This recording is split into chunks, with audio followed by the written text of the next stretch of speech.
James. Raf.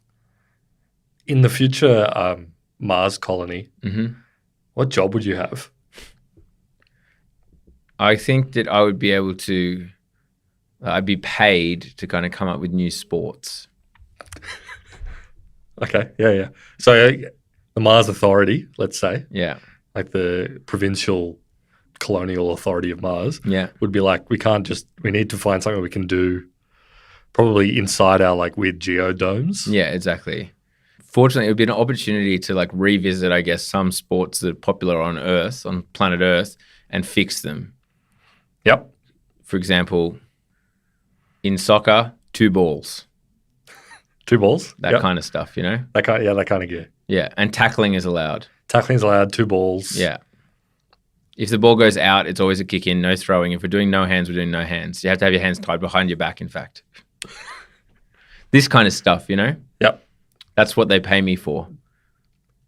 150K. In my up more. I go north of that, yeah. You reckon you're getting 300K for And I'd like royalties as well for every dollar earned, like while playing the sports that I still own the IP for. You get 5% of ticket sales. Yeah, on Mars. That's right. That's how I start my empire. Anyway, what would you do? I think I'd be a blogger. So I would write like the SEO blog for like the Mars Colonial Authority. So they would have a website. Yeah. Which is about what it's like living on Mars and you can buy tickets from there to fly to Mars. Yeah. And also like various sports. You could buy tickets for local sports, you know, like 2-ball soccer, which is huge. And I would be writing like the SEO blog that would have stuff like 5 cool things you can do on Mars this weekend. Yeah. And I'd be putting that gear together. Like things you can do on Mars that you can't do on Earth. Yep. Check out a 2-ball soccer game. Why would someone go to Mars? That'd be me. Again, 2-ball soccer. Yep. I'll get back to you with the rest of them.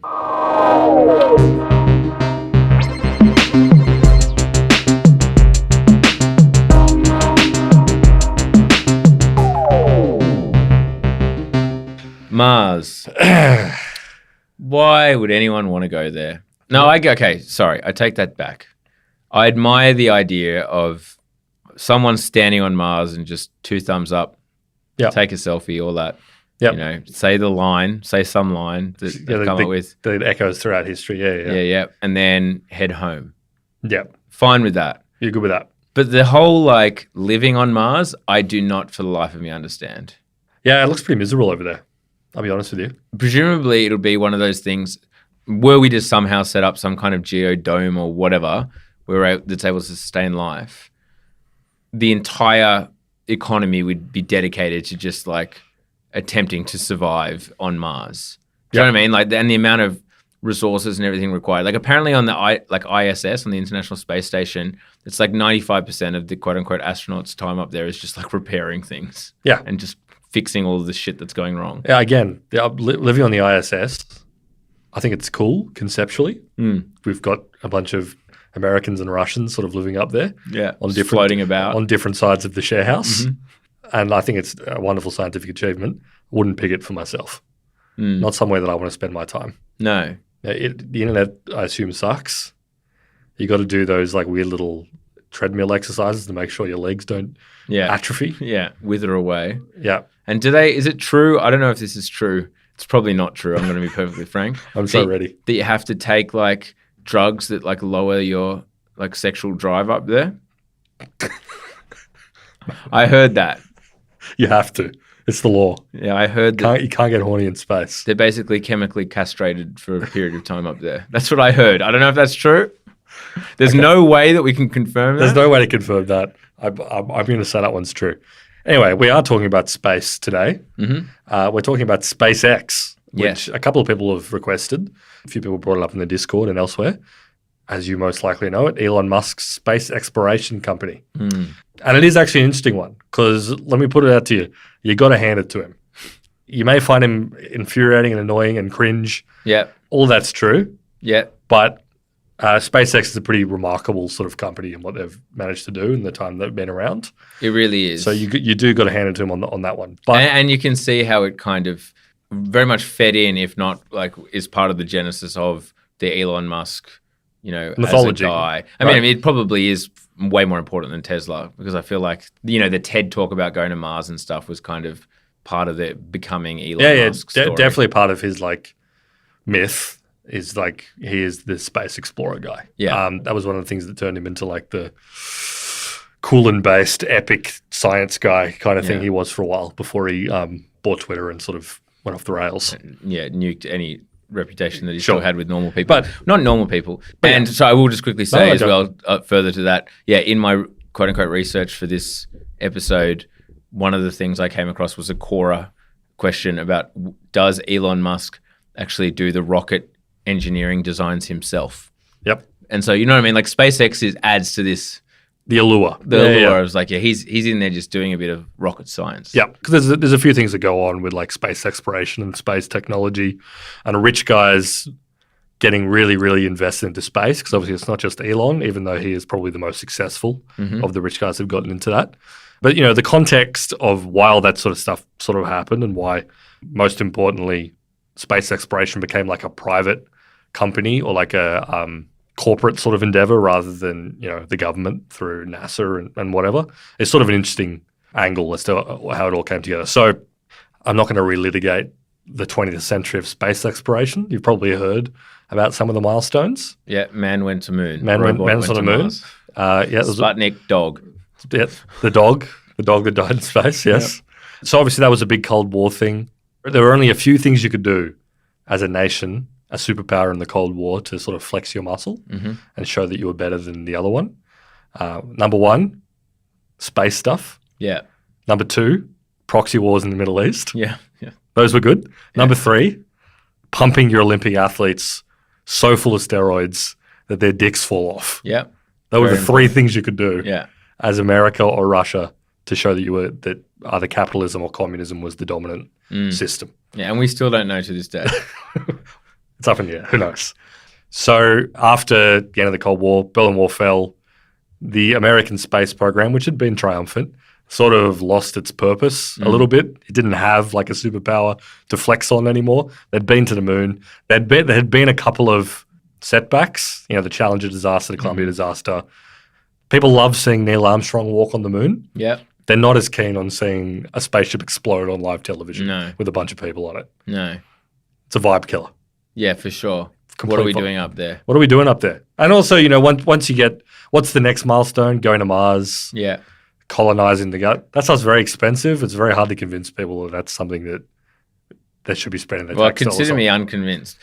As we've just talked about, No, for sure. And NASA no longer could get massive budgets to build the rockets that would take humans to Mars. Basically, yeah.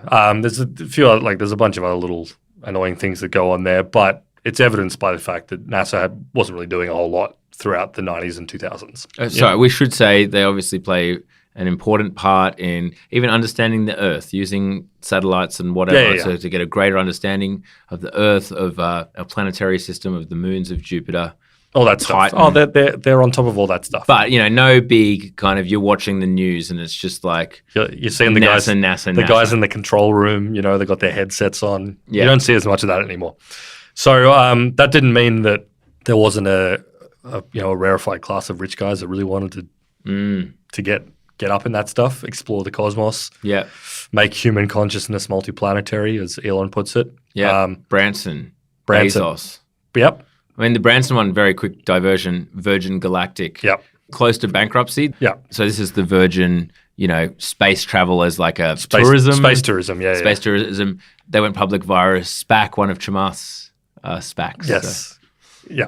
Good work there. Yeah, so the Virgin Galactic went up. Bezos went as Blue Origin, which is also has a focus on space tourism and has done a lot of outer orbit things where billionaires go up and hang around in the stratosphere for a bit, then come back down. But they're also doing some more advanced stuff too. But then SpaceX was Elon Musk's. So he joined something called the Mars Society in the early 2000s, which, shock horror, involves a bunch of guys sitting around wondering how they can get to Mars. They don't have our natural skepticism. And I don't know what their thoughts are on two-ball soccer, but I reckon it's probably not even come up, which makes me feel sick. So there was a whole thing with Elon Musk being like, I'm going to create a private organization that's going to help us colonize Mars. And he tried to purchase rockets from basically the newly formed Russian Federation.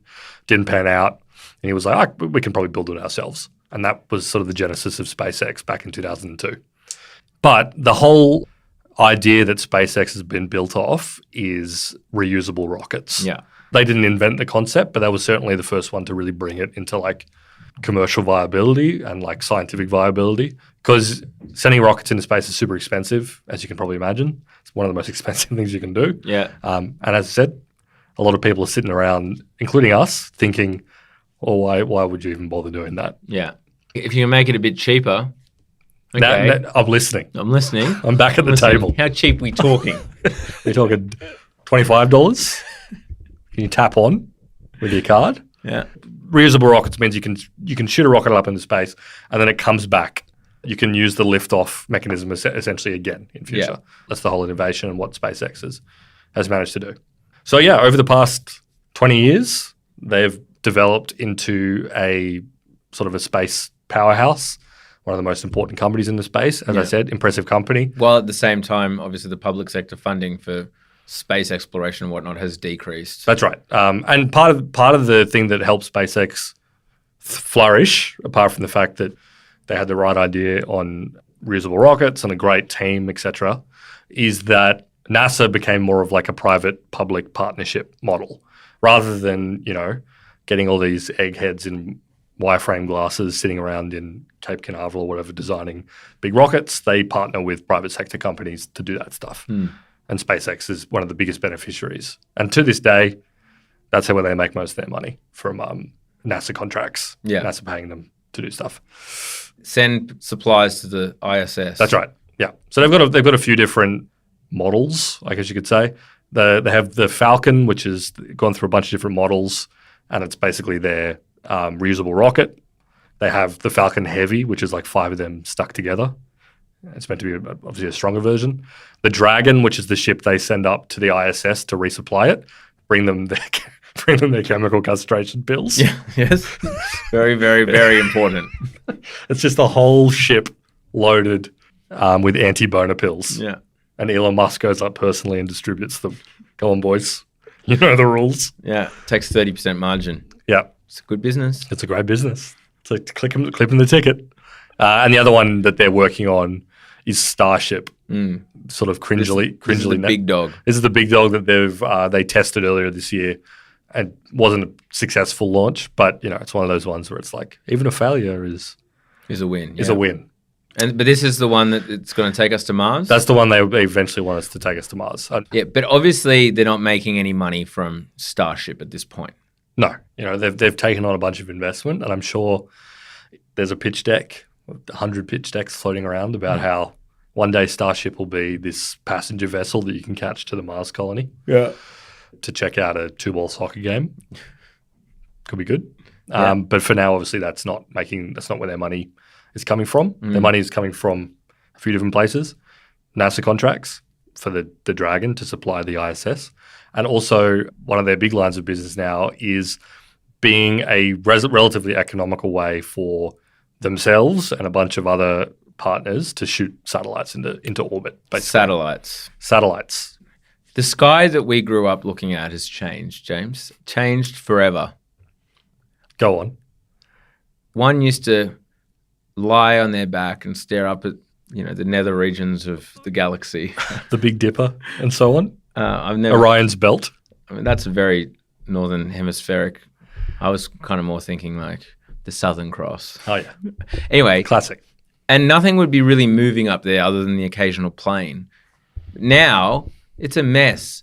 Like, is that a star or satellite? You know what I mean? May as well be the game. Star or satellite? Oh, it's a satellite. It's bloody moving. There will never be a child again who will look up and see a satellite-free sky. Think about that. That's sad. The last generation to see a satellite-free sky. I mean, I knew there was a few up there, but you couldn't really see them. And they're probably not even playing a wholesome game like Star or Satellite because they've got their bloody faces glued to That's true. Minecraft on their iPhone. That's very true. They're talking to their like AI, like anime like a VTubers. Yeah, this kind of shit. Anyway, no, but point being, satellites. There used to not be that many. Now there's heaps. That's very true. There's like more than 7,000 satellites up there now. Half of them are SpaceX. SpaceX launched their first satellite in 2019, 3.5 years ago, 3 years ago. They've now got 3,500 up there. Yeah. That's impressive to just pump that many satellites up there, one every 4 days or whatever. Yep. I mean, it's not one every 4 days because one of the advancements in satellite technology is you can like launch a cube, a satellite cube thing, and there's multiple satellites being launched from one rocket, blah, blah, blah, blah. But point being, there's 3,500 SpaceX satellites up there. There's 7,000 satellites up there. You see them at nighttime constantly, kind of just drifting across the sky. Yeah, there was that big controversy like a year ago now, where it was like all these lunar photographers being like, look at this. And they'd show the photo because you see like the really artificial line where there was like a string of them in a row, SpaceX ones. It's like, Elon Musk has bloody ruined my weird little hobby. And everyone was like, that sucks, man. It's really hard to get invested in that one. I mean, I'm invested. No, I mean, I guess I'm not invested, but it's just another lament. Not a lament for the way things used to be back in my day. Exactly. But the satellite thing. So satellites, people are like, oh yeah, satellites super, super important. They're not that friggin' important. I mean, they're important. GPS, huge. We've come to rely on GPS, not just for finding directions, not just for Waymo in our vehicles, but also for being in the city, in the CBD for the first time in a little while.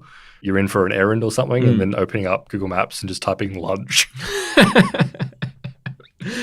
like ATMs and whatnot apparently use GPS for this, that, and the other, and it's used in things other than just directions. But whatever, that's kind of vaguely important, and I know they use it for like the weather, right? Satellites are used for the weather. Yeah, it is for whatever reason. It is for a bunch of stuff, satellite communications, blah blah. But I think the reason that SpaceX is pumping them up there at a rate never before seen is for the internet. For Starlink, yeah. So Starlink, a lot of people don't realize that it's not like a separate Elon Musk company. It is like a SpaceX subsidiary. Starlink is their remote satellite internet play, basically.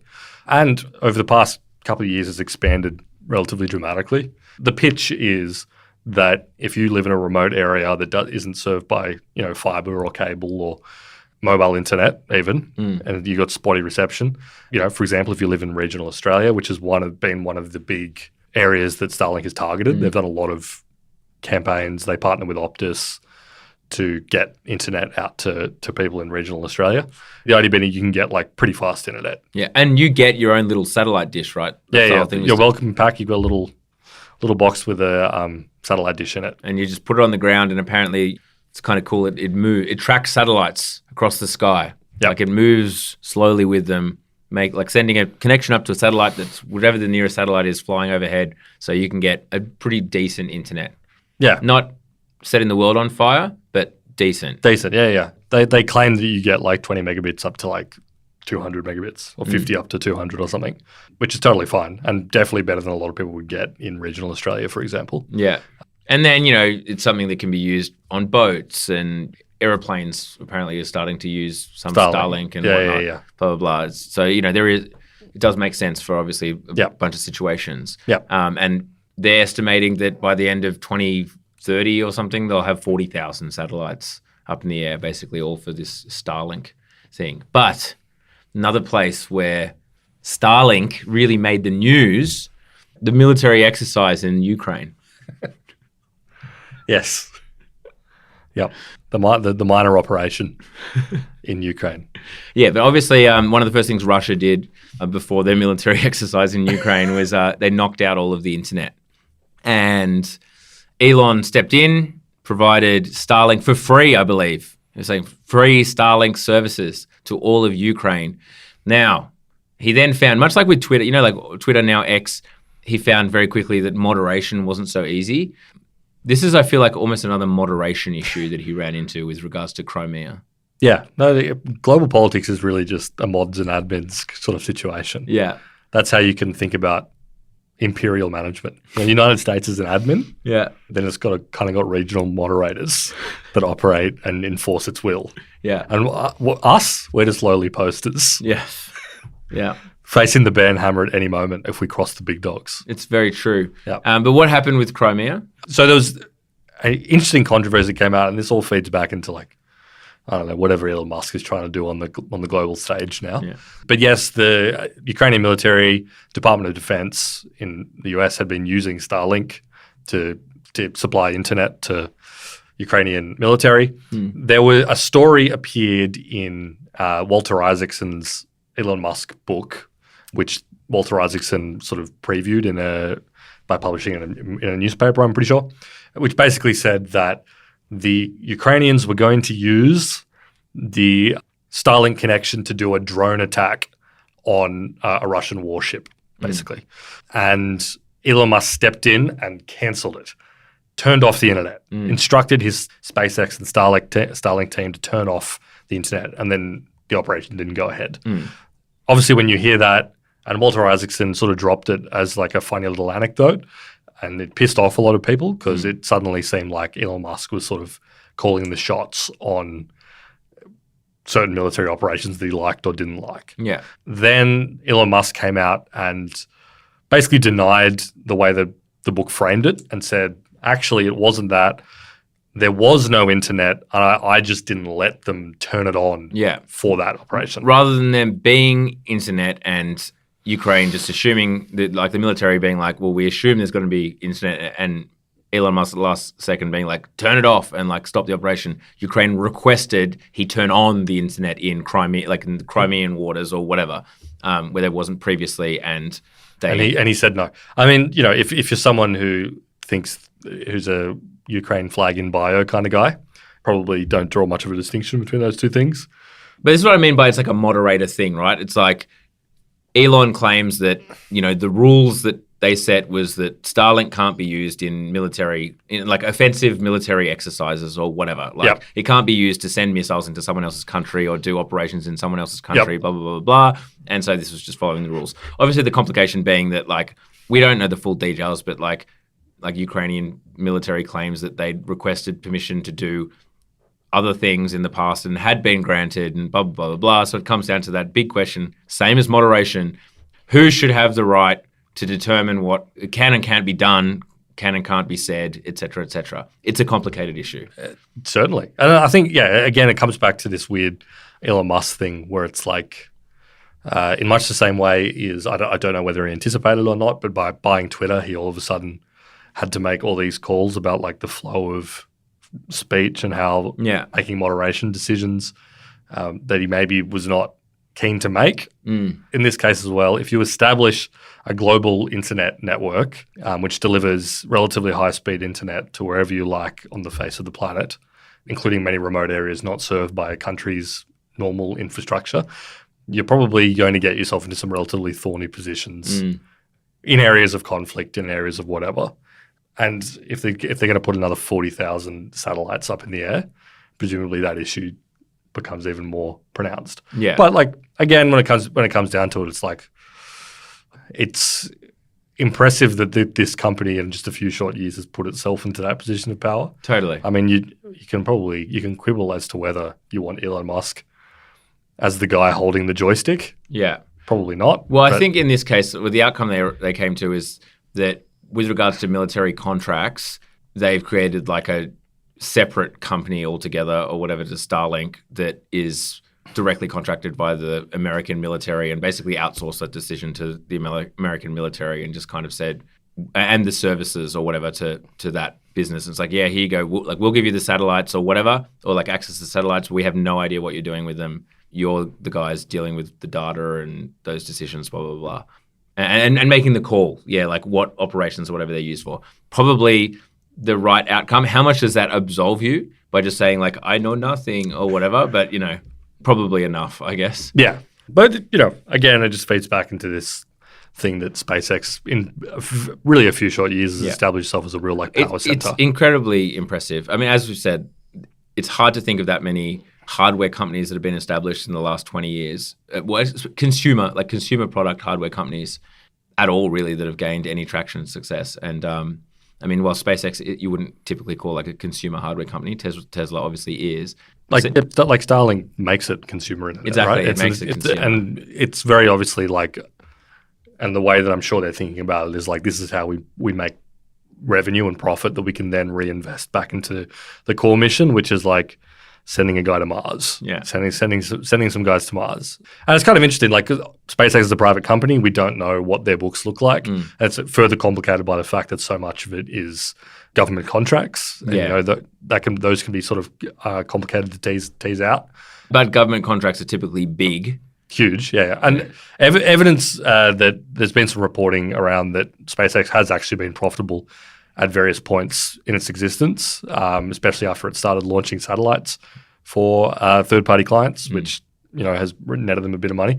I seriously doubt it is now, given that apparently Starship alone, they're plowing $2 billion a year at least into this mission to build a really, really big rocket to get to Mars.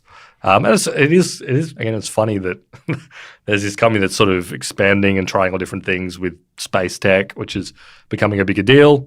But at the end of the day, that's the reason the company exists, to get people to Mars. Yeah. You know, Elon was talking at the beginning about like sending like a greenhouse to Mars to like grow stuff in the soil. It kind of feeds into the EX, effective accelerationism, that we were discussing the other week on the paid only podcast, which you should probably sign up to. And it feels a bit altruism vibe as well, how it's like, well, yeah, we'll do the satellite internet and, you know, work with nation states or whatever to send their own satellites up and do their own little space stuff. But because it furthers the mission of getting humans to live on Mars finally and explore the solar system. Making human consciousness multiplanetary, Yeah. which is like Elon Musk's big thing. He thinks that, you know, if we stay in one planet, we could be snuffed out.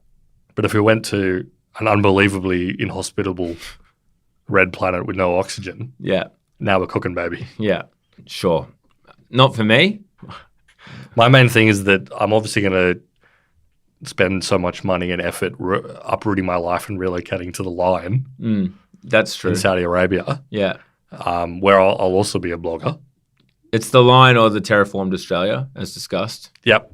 Those are the options. Those are the options. I'm not going to go through the whole rigmarole again to move to Mars. No. After I've moved to one sort of inhospitable desert. It's already so disruptive. Like, what will your dog think?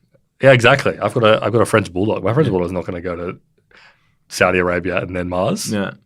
She'll tolerate one of those moves. James, do you know about Mars One? Mars One was a small private Dutch organization that received money from investors by claiming it would use it to land the first humans on Mars and leave them there to establish a permanent human colony. Sounds pretty good. That's sentence 1 of their Wikipedia. Here's sentence 2. Yep. From its announcement in 2012 to its bankruptcy in early 2019, it is estimated to have received tens of millions of dollars. The organization was not an aerospace company and did not manufacture hardware. That's the entire first paragraph of the Wikipedia. For Mars One? Yeah, see, because what you had to do is you had to apply to be one of the first people to go to Mars. And there was an application fee and an application process that required you to kind of go in these forums and post, basically, and like do learnings, and then slowly the numbers were kind of whittled down. But like at every single stage, you had to keep paying more and more money in order to kind of still be in the running. So that I can respect. Yeah. Until the organization finally went bankrupt. Sort of like a Mars MLM or something. Yeah, basically. Mars One. I remember I used to read the forums. Yeah. And it was questions like that, like, what do we think about religion on Mars? Yes or no? You know, this kind of stuff. I can imagine what the response to that would have been among the sort of people who would sign up for Mars One. It's interesting I'm able to talk about it because that is what every other company in the like rich guy space universe, Bezos with Blue Origin and Richard Branson with Virgin Galactic, are focusing on that like kind of space tourism thing, which SpaceX has done a little bit of, and I believe like they have plans for one of their ships to do something space touristy with one of the things that they're currently working on. That's the big thing that Blue Origin has done. Like Jeff Bezos has been up a couple of times, I believe, into space. He came back wearing that goofy cowboy hat. Yeah. You know, classic stuff. And Virgin Galactic obviously doing the same as well. Again, these are just sort of like vanity things for guys in like the mid hundreds of millions net worth. Yeah. You know, the last frontier. It's that or go down in that fucked submarine. Yeah. We know how that turned out. Yeah. It's just a way to spend heaps of money to feel like you're doing something meaningful. Or just one of the few experiences you can give yourself these days that no one else can. That's the thing. The same iPhone that you've got is the same iPhone that everyone does. I got the same iPhone as Kanye, you know? Exactly. Yeah. So everything's been commodified to a certain extent. Except I've not been to space, and it'll be pretty hard for me to make that happen. It's not on my bucket list. No. It's on my fuck it list. Like, fuck it, I guess I'll go to space. Oh, yeah, okay. But it's not on my bucket list. Yeah, it was kind of like, I don't know, mate. I feel like I would do, because you know how Mr. Beast got offered to go on that submarine that imploded? No, I didn't know that. Yeah. He posted about it after his like a tweet. He was like, "Oh, I actually got invited onto that particular voyage." Oh, really? Is that legit? Yeah, that's legit. He got invited onto that one. This is like the thing, like literally that. You know, I worked in like World Trade Center, and like on that morning, I missed my train. It's like kind of one of those stories, you know. Yeah. My daughter was sick, and so I had to stay home, and I was ropeable because I really wanted to get into work, and I was mad at my daughter. But then I saw that plane hit that building, and I looked at her and I hugged her, and I said, "Thank God you had the flu." Yeah, something like that. Although I think Mr. Beast just chickened out because he was like, "This doesn't look right." Which that's good instincts. It's another win for Mr. Beast. Big W for Mr. Beast. Because can I just say, like, Mr. Beast getting crushed in a submarine thousands of feet below the ocean surface would have been nuts. I mean, yeah, that would have been Steve Irwin level. That would have been an absolutely insane outcome. And I also feel like something that maybe he would be okay with. Yeah, for him to go out. If you're going to like go that. out, same as Steve Irwin. Yeah, he's going to go out getting stung by a stingray. See, I don't know if he would have liked that because it was so. I mean, it was kind of broadly in his remit because it was an animal, but it's aquatic. But it's like wasn't. Well, there's a common theme between these two tragic deaths, and that's the sea. We have no place being there, much like we have no place being on Mars. Yeah. What happened to just walking around, smelling the flowers? Exactly. Getting on the train. Whatever happened to that? Yeah. I mean, that's exciting. Getting on a train. Getting on a train. Looking out the window. Walking through a field. Yeah. Playing soccer. Hell, add another ball. Why not?